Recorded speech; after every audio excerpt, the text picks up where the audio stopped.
buenas noches. Bienvenidos a Opina Bogotá, el programa para la opinión, para el debate, para las entrevistas aquí en el Canal Capital, el canal de todos los bogotanos. Un saludo muy especial a todas las personas que nos ven desde las diferentes localidades de nuestra capital, de Bogotá, también en Cundinamarca, en el centro del país. Muchas gracias por acompañarnos una vez más en este espacio en Opina Bogotá. La jornada de hoy ha estado marcada por declaraciones del gobierno colombiano y también de la Embajada de Rusia en Colombia en torno a un asunto común: la situación de Venezuela. Inicialmente, muy temprano, conocimos una carta que reveló el presidente de la Cámara de Representantes, el señor Alejandro Chacón, una carta que es realmente una declaración del Consejo de Federación de la Asamblea Federal de la Asamblea de la Federación de Rusia, parece un trabalenguas, pero es su nombre, respecto a la situación de nuestro vecino país. Esa declaración había sido aprobada el 27 de febrero, apenas ha sido conocida en el día de hoy, y dice textualmente: el uso ilegítimo de la fuerza contra Venezuela por parte de otros estados que respaldan a la oposición será interpretado solamente como un acto de agresión contra un estado soberano y una amenaza a la paz y seguridad internacionales. Desde entonces se han sucedido las reacciones en nuestro país, la del presidente Iván Duque, la del canciller Carlos Holmes Trujillo y posteriormente una declaración, reiteramos, de la Embajada rusa en Colombia. ¿Qué hay detrás de todo esto? ¿Colombia interpretó mal esta carta, como dice Rusia? Es un tema de lo que nos ocuparemos hoy. También hablaremos en relación de la frontera con Venezuela. Se incrementan los problemas debido al invierno. Una situación desafortunada ha hecho que el río Táchira crezca y eso ha provocado que los venezolanos que entran y salen de nuestro país ya no lo puedan hacer por las trochas y tengan ahora que arriesgársela haciéndolo por los puentes que están cerrados, que están custodiados por la Guardia Venezolana.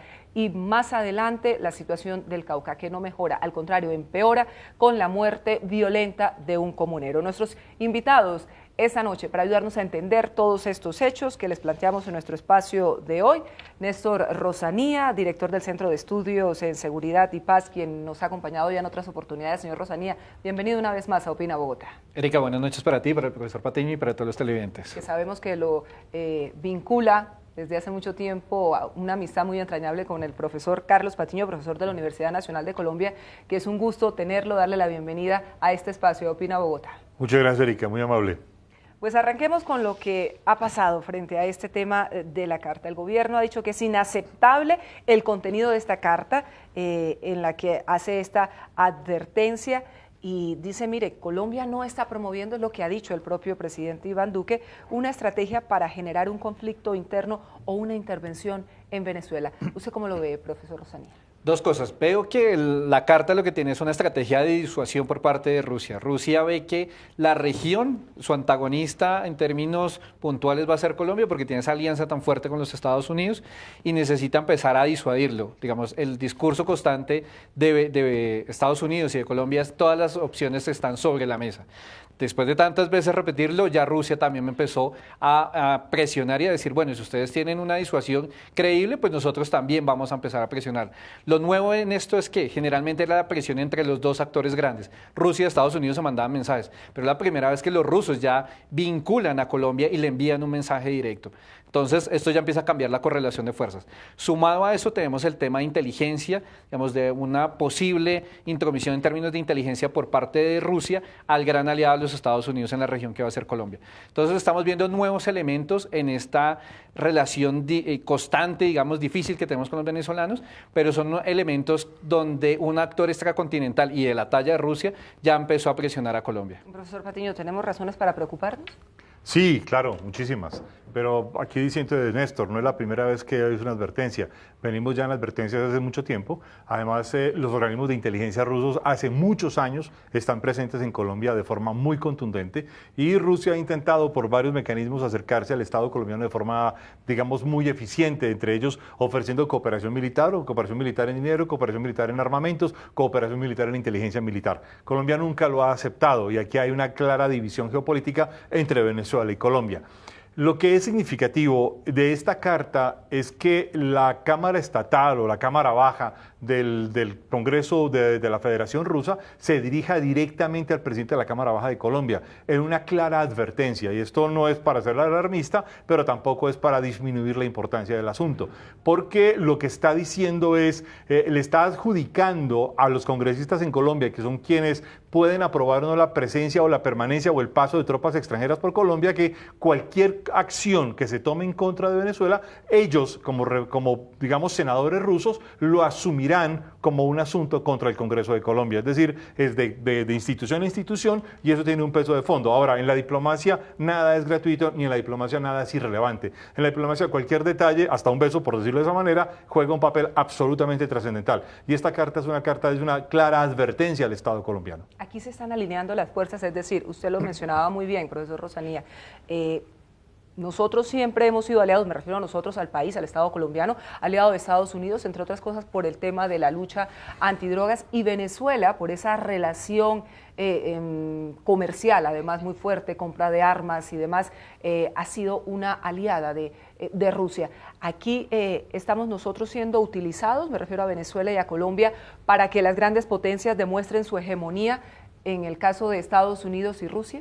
Sí, se conoce como el bloque contrahegemónico que pertenece a Venezuela. ¿Cuál es ese bloque? Está Rusia, China, Irán, Corea del Norte y Venezuela. Esos son los 5 países núcleo y esos países a su vez tienen unos países satélite. Los países satélite de Venezuela son todos los países que componen el ALBA. Entonces Venezuela lo que ha venido generando es una estrategia que le permite ¿qué? Tener la capacidad de tener una relación directa con los rusos. Eso no se había visto en América Latina, digamos, desde la época de la Guerra Fría de los cubanos, que los cubanos en términos generales era una plataforma geopolítica, pero no tenían un músculo.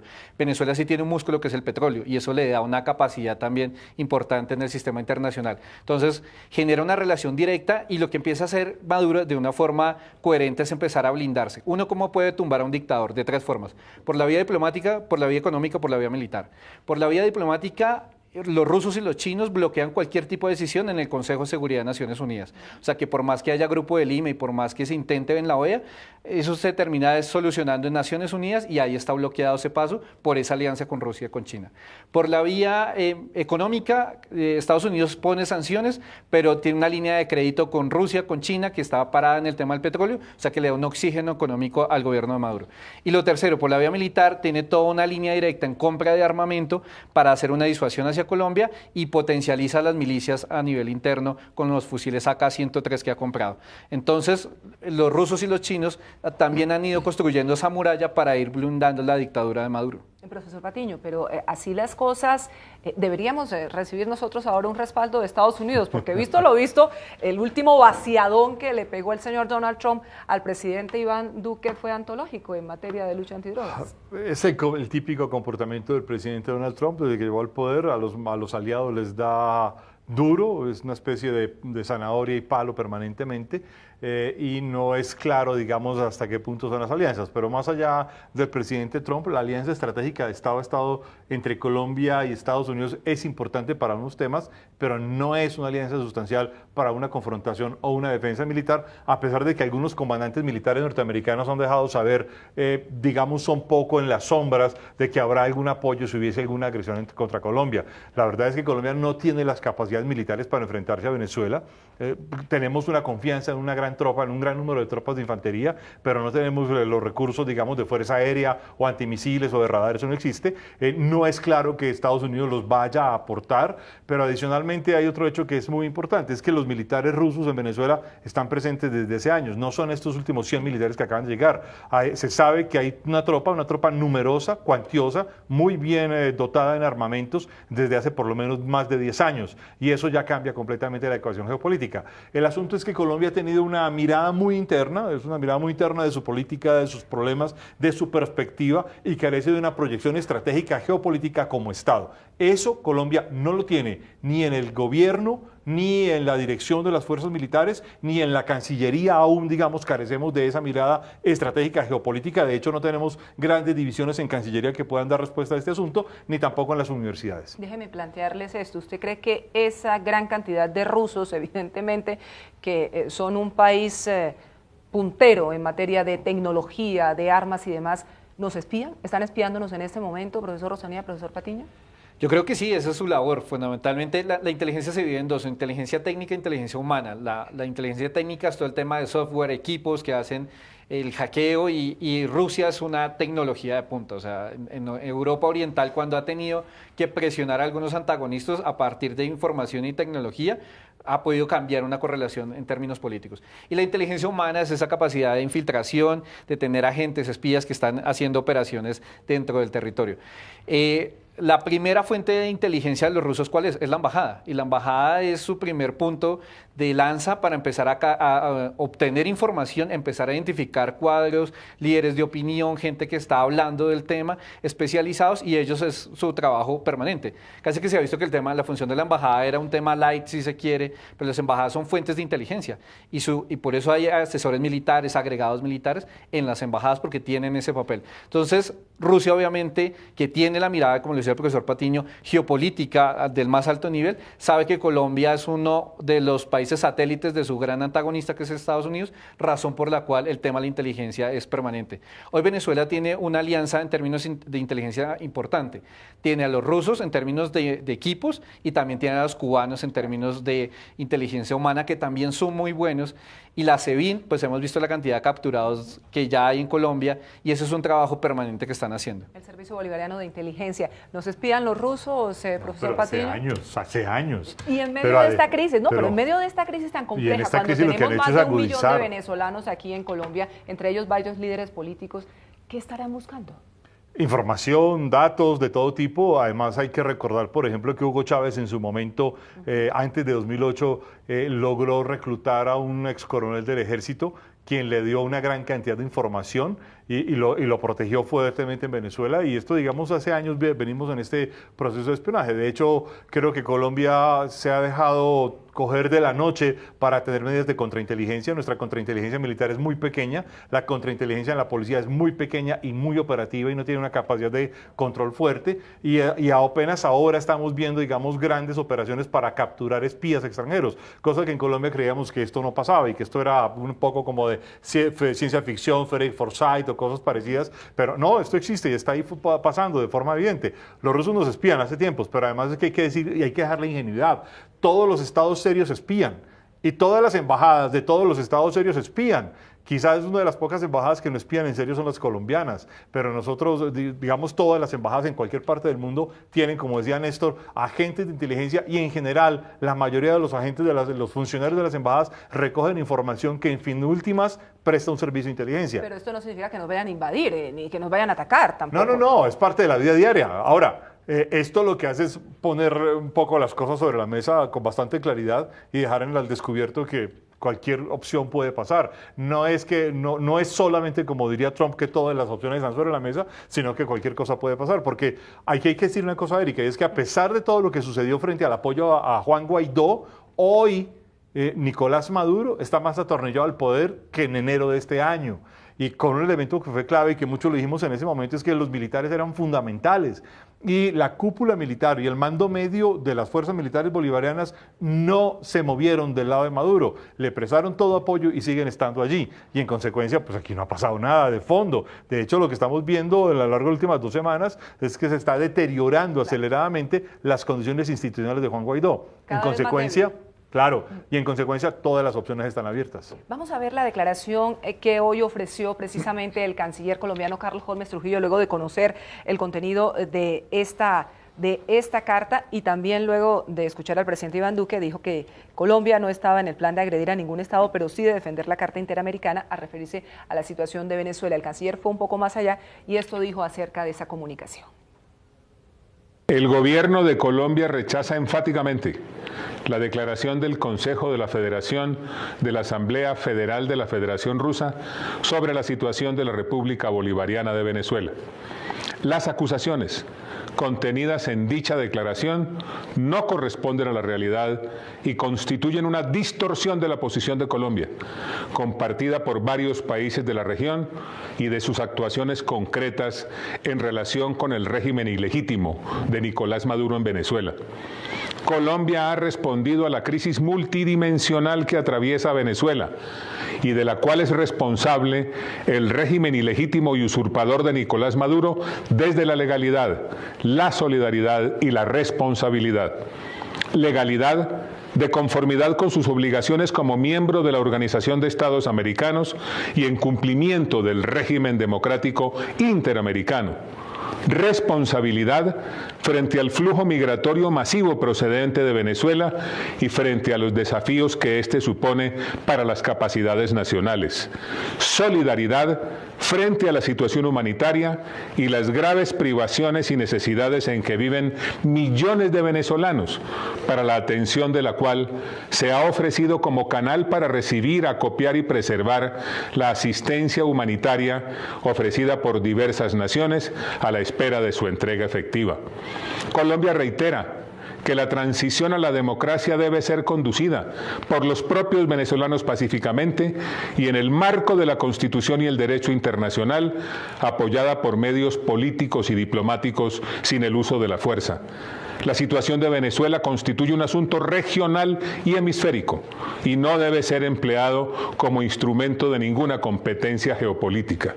En ese sentido, Colombia reitera que cualquier despliegue o incursión militar en apoyo al régimen ilegítimo de Nicolás Maduro pone en riesgo la transición democrática y la normalización constitucional en Venezuela y constituye una amenaza a la paz, la seguridad y la estabilidad en la región.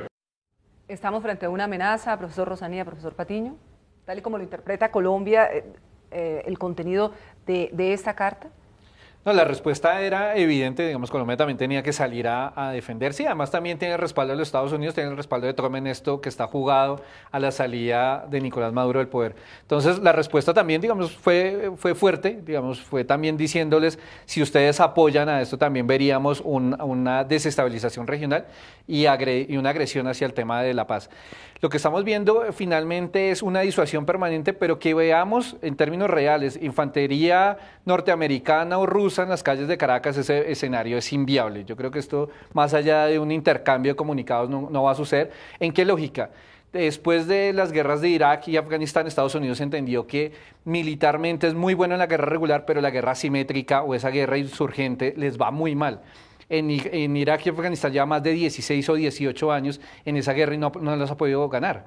Entonces, la lección aprendida fue en Siria y en Libia, no entraron cuerpos de infantería, hicieron un apoyo a los rebeldes, pertrechos, comunicaciones, armas, pero no entran hombres de infantería. Entonces, acá va a ser lo mismo, digamos, si hay un apoyo en algún momento, sería logístico, pero en términos reales no veríamos esa incursión armada ni de tanto de los rusos ni de los norteamericanos. Y así están Siria y Libia, profesor Patiño. No, yo creo que más que una amenaza por ahora es una advertencia, una clara advertencia, eso sí, una clara advertencia con, digamos, muchas condiciones. Y obviamente lo que se pone sobre la mesa, quiero insistir, es cuáles son las condiciones del Estado colombiano para defenderse o para, digamos, enfrentar esta situación. Con el problema de por medio, que es la crisis humanitaria en Venezuela, que la vemos todos los días en las calles de todas las ciudades y en las carreteras. En Colombia seguimos viendo centenares de venezolanos caminando para un lado y para el otro. Esa es la crisis de fondo a la que Colombia tiene que, digamos, poner sobre la mesa. Pero sin embargo, frente a esta reacción del gobierno colombiano a través de su canciller, Rusia, la embajada rusa en Bogotá, ha señalado que Colombia interpretó mal esa carta, que la interpretó mal y textualmente precisa. La carta lo que refleja es la posición del Consejo de la Federación de la Asamblea Federal de la Federación Rusa y la mala interpretación que ha hecho Colombia de la misma es una pena para nosotros. Realmente este texto solo lo que quería era mostrar la posición de Rusia respecto a ese intento de distribuir ayuda humanitaria a Venezuela en aquel entonces. Recuerden que esta es una declaración que aprobó ese Parlamento a finales del mes de febrero, solo que hasta ahora nosotros lo hemos conocido y que nunca hubo una mala intención con la misiva. ¿Será que nos estamos ahogando en un vaso de agua, profesor Rosanía? No creo, y el profesor Patiño le decía, en diplomacia no hay nada accidental ni los mensajes son accidentales. Aquí lo que hay es una clara advertencia. Lo que intentan hacer los rusos en el arte de la diplomacia es después desescalar, pero eso es un pico constante, digamos, una fluctuación de presionar duro, desescalar, presionar duro y desescalar. Entonces aquí desescalan, pero ya el mensaje se envió y como le decía el profesor Patiño, es un mensaje del Congreso colombiano, haciendo la advertencia de qué pasaría en un escenario hipotético donde permitían la entrada de tropas norteamericanas para hacer una invasión a Venezuela. Entonces, no hay nada, digamos aquí, no hay nada que no esté fuera de los cálculos y el cálculo diplomático de los rusos fue comenzar a presionar en la región y, digamos, de forma abierta no lo habíamos visto y esta carta puede ser el inicio de una presión constante por parte de los rusos hacia Colombia. ¿Es una jugada estratégica de Rusia? Pero la pregunta es, ¿qué pasaría si esta carta hubiera sido enviada a la Cámara de Representantes de los Estados Unidos? O a la Cámara de los Comunes del Reino Unido, o cualquier, digamos, instancia distinta, o al mismo al Parlamento holandés, por ejemplo, que se sabe que tiene unidades militares preparadas para cualquier acción contra Venezuela ya hace años en Aruba y Curazao. Es decir, esto no es un hecho gratuito y tampoco, insisto, por eso no hay que bajarle tampoco la importancia del tema. Si bien no implica un enfrentamiento, es una advertencia. Y esto obviamente lo que hace es decir, los estamos observando. Y los estamos observando desde esta posición de gran potencia, porque Rusia finalmente es una gran potencia, puede que no tenga los plenos poderes de los Estados Unidos, pero es una gran potencia, es uno de los 3 o 4 grandes jugadores geoestratégicos del mundo, y en esa perspectiva Rusia dice, los estamos observando y de aquí los estamos evaluando, hagan lo que hagan. Claro, a mí lo que me parece es que esto lo que un poco deja al descubierto es la debilidad de la Comisión de Relaciones Exteriores del Congreso colombiano y deja la debilidad para nada. ¿no? Y la debilidad además incluso de nuestros organismos de inteligencia que tienen una muy baja capacidad de inteligencia estratégica global.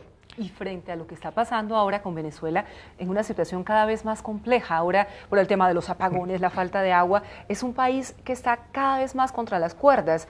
Lo veíamos hoy en la zona de frontera, el desespero de esos venezolanos que vienen a Colombia a ganarse el día, a buscar lo del diario, a traer a sus niños, incluso desafiando todas las prohibiciones que en ese momento existen en los pasos fronterizos, pero lo comentábamos antes, el río se llevó esas trochas que ya constituyen una amenaza porque ahí están esos grupos ilegales que les cobran a los ciudadanos venezolanos por autorizar su paso con el visto bueno de la Guardia Venezolana, luego reparten entre ambos y ahora están desafiando a la Guardia Venezolana en esos pasos porque el desespero en Venezuela es evidente, es decir, a los ciudadanos venezolanos no les importa mucho lo de Rusia, lo de Colombia, lo de Estados Unidos. Realmente lo único que le interesa es que están pasándola cada vez peor, profesor Rosanía. Y tiene una dificultad mayor que en los pasos, como tú lo decías, las trochas en este momento por el tema del invierno están cerradas, están intentando pasar por los puentes y los puentes hoy los tienen controlados los colectivos. Porque ¿qué pasó? Y una fuente nos decía lo siguiente, después del intento de la ayuda humanitaria y que se intentó fracturar la unión de las fuerzas militares y de la Guardia, cuando empezamos a ver toda esa gente de la Guardia que pasaba el puente corriendo, ¿qué hicieron los colectivos? Generar un control para que no hubiera una gran desbandada por parte de gente de la Guardia Nacional y no se viera esa fractura interna. Entonces, hoy el control, más que la misma Guardia, ya la tienen los colectivos. Y los colectivos son finalmente el brazo más radical, armado y peligroso que hay en Venezuela. Realmente Maduro está en el poder es porque los colectivos lo sostienen. Entonces, que esos colectivos estén manejando los puntos de paso hace que la situación cada vez sea más desesperada para todos esos venezolanos que intentan pasar al lado colombiano. La entrega de la ayuda humanitaria, profesor Patiño, que salió, la verdad es que bastante mal. La ayuda sigue en Colombia, la gente no la recibe y la situación cada vez a peor. Pues ese fue uno de los grandes fracasos del Grupo de Lima, de una falta de planeación y de una mirada más realista sobre qué es lo que podría actuar. Hicieron todas las apuestas porque el bando militar se pasara de un momento a otro de facción y obviamente lo que vimos es una deserción de las unidades de menor rango y de menor capacidad de mando y más toda la presión que hicieron las guardias de las milicias bolivarianas. En este sentido, pues la falta de realismo del Grupo de Lima es sorprendente porque uno dice, bueno, ¿cuáles son las apuestas? Y si iban a cambiar un gobierno dándole el reconocimiento a Guaidó con más de 50 países de su lado en el mundo, encontrando países como Alemania o Francia o el Reino Unido, pues se hubiera esperado una acción digamos, de mayor claridad y mayor contundencia. Esto nunca se logró. Adicionalmente, algo que quedó descubierto semanas después es que él no se habló con la Cruz Roja Internacional, por ejemplo. Apenas va a entrar en los próximos días. Exactamente. Y esto además, digamos, sorprende porque dice, bueno, ¿qué es lo que iban a pasar? Iban a hacer una especie de acción. Y claro, lo que además ha quedado sorprendente es que Nicolás Maduro, que para muchos es una especie de payaso en la televisión, ha resultado ser mucho más hábil y mucho más inteligente de lo que muchas personas creen. De hecho, se le han visto intervenciones en la televisión y entrevistas que tumban esa imagen de payaso y lo muestran como alguien que está calculando realmente los pasos que está dando. Y eso muestra, digamos, muchísimo que es un poco el desconocimiento que hay sobre la realidad. El otro asunto que deja al descubierto es que hubo una subestimación del papel de Cuba dentro de Venezuela, tanto de los oficiales cubanos dentro de las fuerzas militares venezolanas como dentro de los oficiales cubanos en la Cancillería o en con el Ministerio de Hacienda venezolano, y en ese contexto Cuba ha jugado un papel absolutamente trascendental para mantener al gobierno de Nicolás Maduro. ¿Cómo? Digamos, con una serie de apoyos a través de inteligencia, a través de grupos, digamos, estructurando milicias, estructurando una serie de decisiones dentro del Estado, para bien y para mal, porque luego viene todo este desastre eléctrico y todo lo que ha pasado allí. Ahora, hace poco salió en Twitter una explicación de alguien, de este señor Jorge Rodríguez, diciendo que era un francotirador, que disparaba, que no sé qué, y sacan además una pieza de una película, bueno, de estas de acción, que es realmente sorprendente, pero lo que, digamos, lo que más se preocupa es la falta de claridad del llamado Grupo de Lima de qué va a hacer ahora que el guión se les ha agotado. Sobre todo no hay hoja de ruta en ese momento, y lo mencionábamos antes y muchos analistas internacionales coinciden en ello. Se está debilitando esa figura de poder de Juan Guaidó, el presidente interino, pero no necesariamente por las decisiones que están tomando las distintas instancias de inhabilitarlo y demás, sino porque parece ser que ya no tiene más margen de maniobra frente a la situación que afrontan los venezolanos que confiaron en él como una alternativa para salir de Maduro y, por supuesto, de la crisis que afrontan, profesor Rosanía. Y lo que hemos visto es que parece que se va a convertir en una figura más. En un momento pensamos Leopoldo López iba a ser la solución y ya Leopoldo no fue. Y hemos visto una cantidad de líderes. Con Capriles pasó un poco más de lo mismo, ¿no? También, en el olvido. Y casi en el olvido. Entonces estamos viendo esa figura que se van desvaneciendo muy rápido. O sea, son figuras que están por ahí 3, 6 meses con mucha fuerza, y después creo que también hay unas pugnas internas dentro de la misma oposición, porque claro, todo el mundo quiere quedar en la historia como quién fue el que tumbó finalmente a Maduro. Eso por una parte. Ahora, otro tema que me parece importante que lo dices, no hay una hoja de ruta clara. Y Colombia, el profesor Patiño lo ha mencionado, tenemos una deficiencia en términos de inteligencia. Nuestra inteligencia todavía sigue siendo muy táctica y muy operativa. En Colombia casi que se asumió que la inteligencia era chuzar y que se convirtió, ejemplo, el DAS era la policía política, y nunca tuvimos una visión estratégica de lo que era la inteligencia. Entonces la inteligencia realmente es tener esa capacidad de prever escenarios futuros, tener el mercado mundial, o sea, tener el mundo realmente lo que está pasando. No, acá terminamos fue en seguimientos y en interceptaciones de llamadas. Entonces Colombia tiene que subir el estándar en términos de inteligencia y, como dice el profesor Patiño, de contrainteligencia, porque ahora con el tema de los rusos no sabemos realmente si ya hay acciones de infiltración fuertes en las instituciones colombianas. Entonces ahí hay que empezar a fortalecer para que empecemos a marcar a través de la inteligencia una hoja de ruta para el gobierno nacional.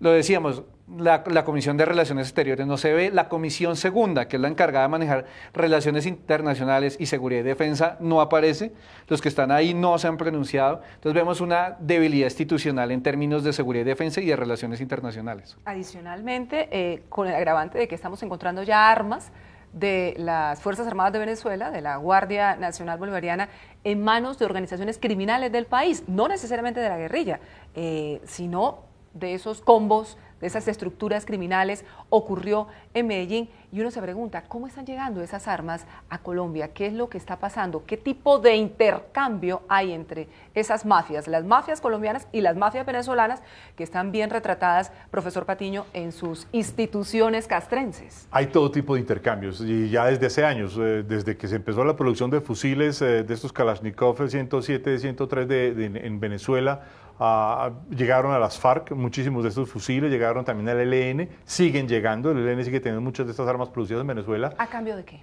A cambio, por un lado con la guerrilla, a cambio de una serie de relaciones tácticas y políticas y estratégicas, pero también con los grupos narcotraficantes a cambio de cocaína o a cambio de otra serie de insumos de lavado de dólares o cosas parecidas. Hay que recordar que ya hace muchísimos años desde el territorio venezolano salen muchísimos de los aviones con cargamento de droga, y está toda esta discusión del cartel de los soles y todo lo que ha venido pasando allí, que es bastante complejo, y obviamente las armas son parte fundamental del intercambio. Entonces muchos de los grupos que producen o que tienen o que pueden comprar armamento, lo compran toda vez que a Venezuela se ha vuelto uno de los principales proveedores de armamento ilegal para muchos de los grupos criminales que hay en Colombia. Y esto obviamente lo vuelve bastante apetecible. Es un mercado prácticamente irregulado, donde además se ha perdido muchos de los controles estatales frente a los armamentos que tienen las diversas instituciones o la misma producción de armas ligeras y cortas que puedan darse dentro del mismo Venezuela. Y esta pérdida de control lo que ha hecho es crear un gran mercado negro de armamento, no solo para Colombia, sino también, por ejemplo, para Brasil. Ahora se ha puesto el tema,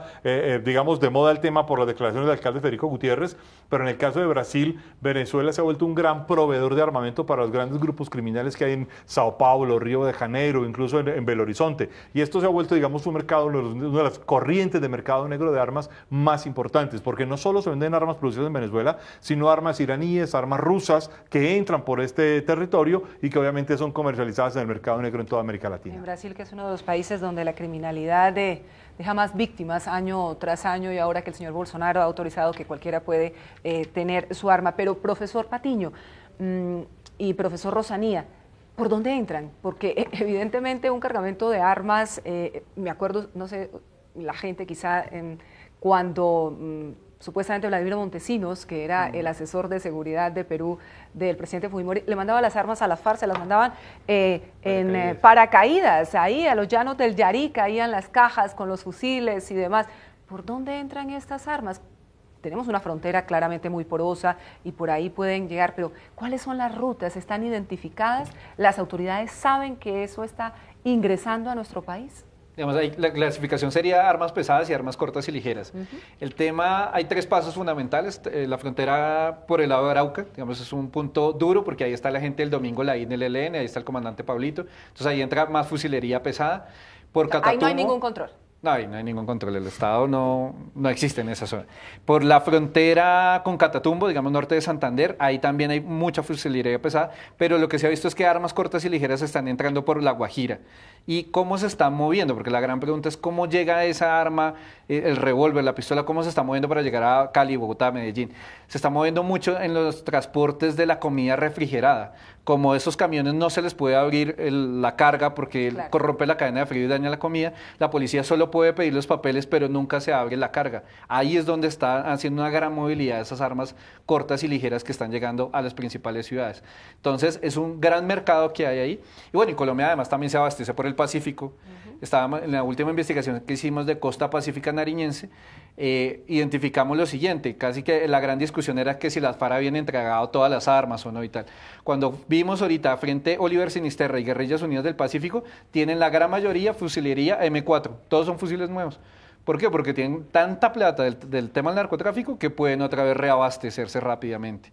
Porque, digamos, el tema Cauca, ahorita están cobrando la disidencia 150.000 pesos por kilo de cocaína, o sea, un laboratorio que está produciendo 1 tonelada mensual está pagando 1.500 millones a esa disidencia, o sea, y son disidencias de 200, 300 hombres, o sea, con ese volumen de dinero se pueden rearmar muy rápido y eso es lo que estamos viendo en el país, digamos, unas estructuras que están creciendo paradas otra vez en la plata del narcotráfico. No solo fluye tráfico de personas, tráfico de gasolina desde Venezuela, narcotráfico, por supuesto, sino también ahora tráfico de armas. Y la gran pregunta, atendiendo a esos cuestionamientos que ustedes han planteado, que son totalmente válidos, ¿y la inteligencia colombiana sabe que eso está pasando, profesor Patiño?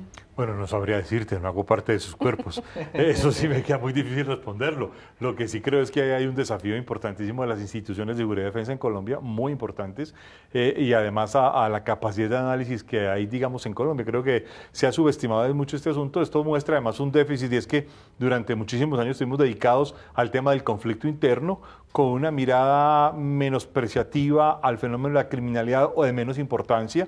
Siempre, digamos, la mirada principal era sobre las guerrillas y su desafío al Estado. En segundo término, la criminalidad, pero no muy importante, y era más importante ciertos fenómenos de manifestación o de terrorismo o de narcotráfico, pero no lo que significaba su complejidad. Y de hecho, nunca se le puso mucho cuidado al tema del control territorial. Entonces, aquí hay un asunto de control territorial y sobre todo el control territorial urbano que no ha sido todavía tenido claro, digamos, sobre la mesa. De hecho, los organismos de seguridad y defensa en Colombia siguen todavía con una concepción muy clásica de quién se dedica a lo rural y quién se dedica a lo urbano. La policía es urbana, los militares son rurales, el tema de orden público, eso digamos que en el mundo ha sido claramente revaluado en países como Italia o Francia, por ejemplo. Si uno va a las ciudades francesas o italianas, es muy fácil ver no solo la gendarmería, sino incluso la infantería vigilando a París, o la infantería italiana vigilando a Roma o a las grandes ciudades italianas, y lo mismo sucede en muchas otras partes del mundo, porque hay una reconcepción consideración del urbano como un escenario prioritario. En Colombia lo urbano, no solo en términos de seguridad, sino incluso podríamos decir que en todos términos políticos, lo urbano sigue siendo todavía no considerado como un escenario principal. Y en esta situación de crisis, pues lo urbano juega un papel absolutamente importantísimo. Es la crisis que vemos periódicamente en Medellín, en Cali, en Bogotá. Normalmente esto se ha negado, pero en Bogotá hay una crisis de seguridad muy importante, sí, estratégica, pero lo mismo sucede en Cartagena y lo mismo sucede en Barranquilla. Pero luego tenemos ciudades que son fundamentales para la seguridad nacional, como Riohacha, por ejemplo, o Leticia, o Tumaco, que digamos donde... Son corredores estratégicos. Claro, obvio, y esto resulta ser fundamental en esa perspectiva. Pero fíjense que frente a esta situación que sí, que ya ha estallado, ¿no? Federico Gutiérrez, el alcalde de Medellín, dice, mire, esto es lo que está pasando, estamos detectando que los combos delincuenciales de la región están portando armas que originalmente debían estar bajo la tenencia de la Guardia Nacional venezolana, de las autoridades de Venezuela. Pero ¿cómo lograr un intercambio de información, de inteligencia con las autoridades venezolanas si en ese momento no hay ningún tipo de interlocución? No hay forma ni de tratar de controlar lo que está haciendo el ELN en distintas zonas en el interior de Venezuela, en el tema de minería ilegal, de coltán, en fin, o lo que está haciendo algunas disidencias de la FARC también en la zona de frontera. Entonces, ¿hay qué alternativas nos quedan, profesor Rosanía, profesor Patiño? Es bien compleja la situación. Existían las CONVIFRON, que son las comisiones binacionales de frontera, que lo que hacían era compartir información de inteligencia, era como el mecanismo tradicional que ha tenido Colombia. Ahorita lo acabamos de reactivar nuevamente con Ecuador, pero con Venezuela llevamos más de 10, 12 años que no hay CONVIFRON activa, no hay información de inteligencia, y por el contrario, tenemos el desafío es que gente de la Guardia Nacional venezolana y militares venezolanos están y hacen parte de esas estructuras del mercado negro de armas. Entonces, el desafío es muy grande y como lo decíamos ahorita, más que poner hombres y pie de fuerza en la frontera e intentar poner un soldado a cada kilómetro, que es imposible, lo que más necesitamos es fortalecer las unidades de inteligencia y que la inteligencia se convierta en una inteligencia estratégica, tanto la Dirección Nacional como la de las fuerzas militares en general. Entonces, es un desafío, y es un desafío porque Colombia vivió lo que se llamó, o intentamos hablar de lo que era la transición estratégica de las fuerzas militares, porque pensábamos que se acababan las FARC, entonces que íbamos a hacer cuerpos de paz o que íbamos a hacer cuando teníamos todas esas amenazas vivas. Lo que vivimos en Colombia son ciclos de violencia, más no hemos podido desestructurar la violencia. Entonces pensar que la FARC iba a ser, la salida de las FARC iba a hacer que transformáramos las amenazas, no iba a suceder. Simplemente iban a fortalecerse unas que estaban ahí latentes, y es lo que estamos viviendo hoy. Entonces creo que más que pensar en un comando de transformación estratégica, deberíamos es otra vez asumir nuestra realidad, que somos el primer productor de cocaína en el mundo, que eso alimenta a todas las organizaciones criminales, y que tenemos vecinos con una complejidad como la de Venezuela muy grande. O sea que la situación que tenemos hoy es bastante compleja. Además de inteligencia, ¿qué más se podría hacer en ese escenario, profesor Patiño? El problema, hablando del caso específico de Venezuela, el problema es que en este momento no hay confianza. Y si no hay confianza, no hay conversaciones. Y si hay conversaciones, pues nadie las cree. Y si las creen y hay compromisos, pues nadie cree que se vayan a cumplir los compromisos. Entonces, estamos en un momento de sin salida, en un callejón sin salida, no hay, digamos, ninguna posibilidad, ningún mecanismo. Y creo que además el actual gobierno pues tiene todavía un camino por recorrer en términos de experiencia estatal. Este asunto se ha vuelto muy difícil para definirlo.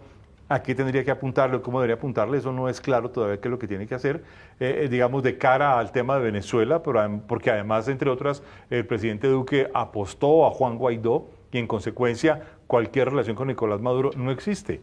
Y dado que eso no existe, pues tampoco puede haber intercambios de información ni con militares ni con funcionarios civiles, claro. Y en consecuencia ese asunto es prácticamente imposible de tratarlo. Qué difícil. Pero hablando de escenarios complejos y difíciles, el que estamos viviendo en el Cauca, con más de 20, 22 días de minga indígena que ha venido creciendo, que se ha venido reproduciendo en distintas zonas del país. Ya no solo están los indígenas, por lo menos en el Cauca, también las comunidades negras, con una situación muy lamentable en el día de hoy.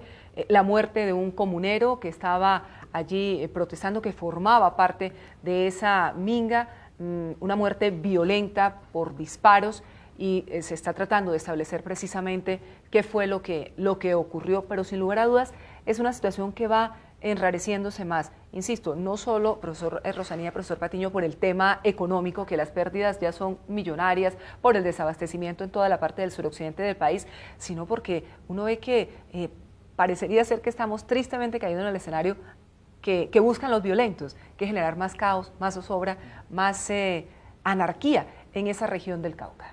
Sí, tres cosas frente a eso. Primero, porque estamos en esto, la respuesta es porque el Estado colombiano no ha podido construir políticas de Estado, sino que son políticas de gobierno. Finalmente, en un inicio lo que estaban pidiendo era que cumplieran lo que había firmado Santos.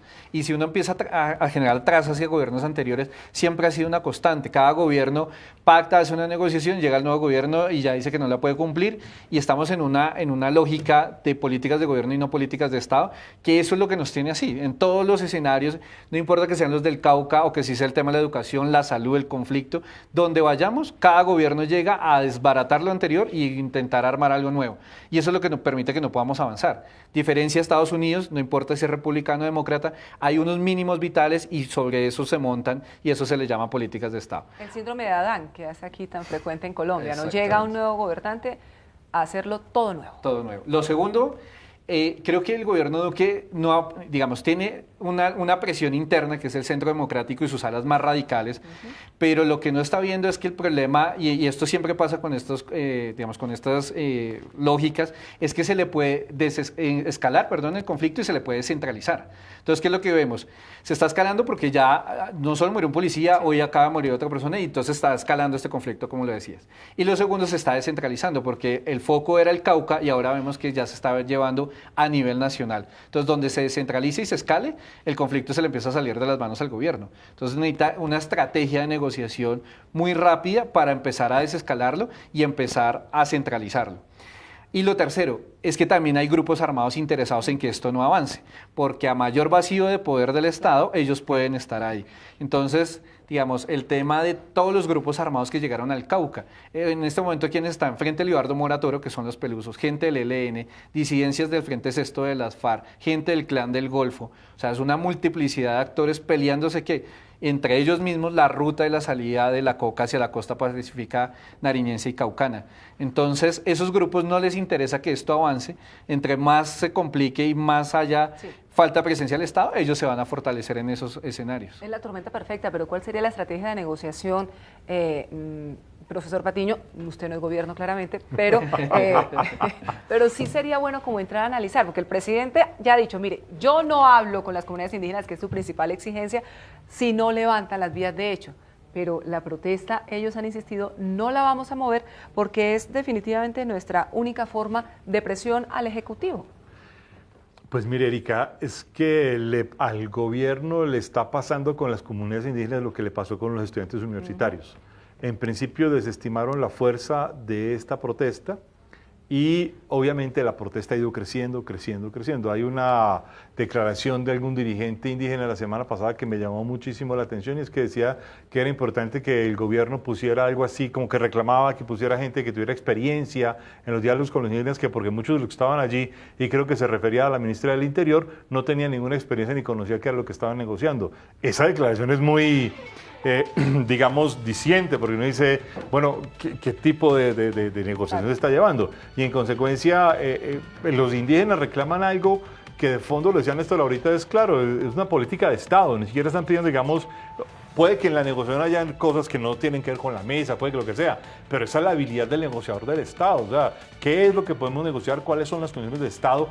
¿Por qué podemos responder y cómo respondemos? Pero además hay que hacerlo con premura, porque claro, ya prácticamente llevamos para un mes de afectación del suroccidente del Estado colombiano. Es que no estamos hablando de cualquier región, estamos hablando del suroccidente. Pero también con realismo, profesor Patiño y profesor Rosanía, porque al fin y al cabo, tantos años, yo me acuerdo que estuve quizá en el año 2000, 2001 en una protesta que también demoró más de 20 o 30 días, estaba totalmente bloqueado, se firmaron unos acuerdos y de manera sucesiva cada 2 o 3 años se realiza un paro de esos, se firman unos acuerdos que nunca se cumplen, porque algunas de esas propuestas que se firman son totalmente irrealizables.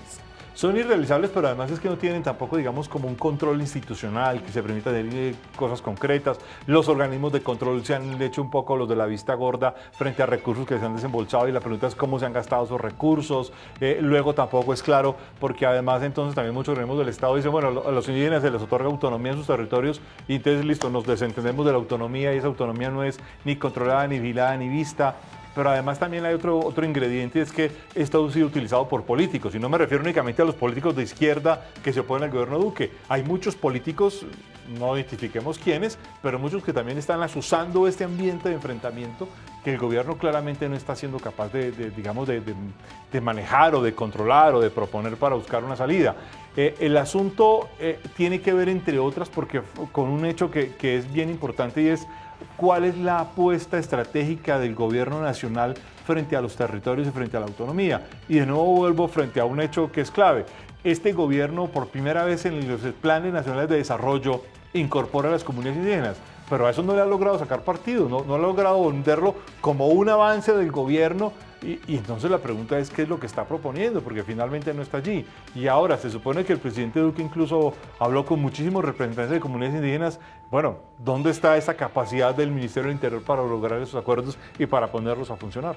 Y de fondo, pues la situación en el Cauca, profesor Rosanía, usted nos describió hace un momento, ya para cerrar, lo que estaba pasando con las disidencias, cómo se estaba cobrando. Evidentemente, hay un poder económico basado en el negocio del narcotráfico, y por supuesto también un tema territorial debido a las extensiones de tierra que hay en esa zona, que evidentemente es lo que genera y es todo el combustible de ese conflicto que de manera histórica ha lacerado a las comunidades en el Cauca, comunidades indígenas, comunidades negras y también colonos que están llevando la peor parte en una crisis de esta. Hay que mirar al Cauca de fondo una vez, ojalá muy pronto se resuelva esta situación con las comunidades indígenas.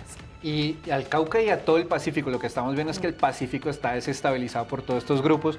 Y con un dato como para cerrar, Erika, un semisumergible lleva 10.000 kilos de cocaína. Un kilo de cocaína puesto en las calles de Miami está entre 30 y 35 mil dólares. En Nueva York puede estar sobre los 45 mil dólares. Un solo kilo vale más de 100 millones de pesos y un semisumergible va cargado con 10.000 kilos.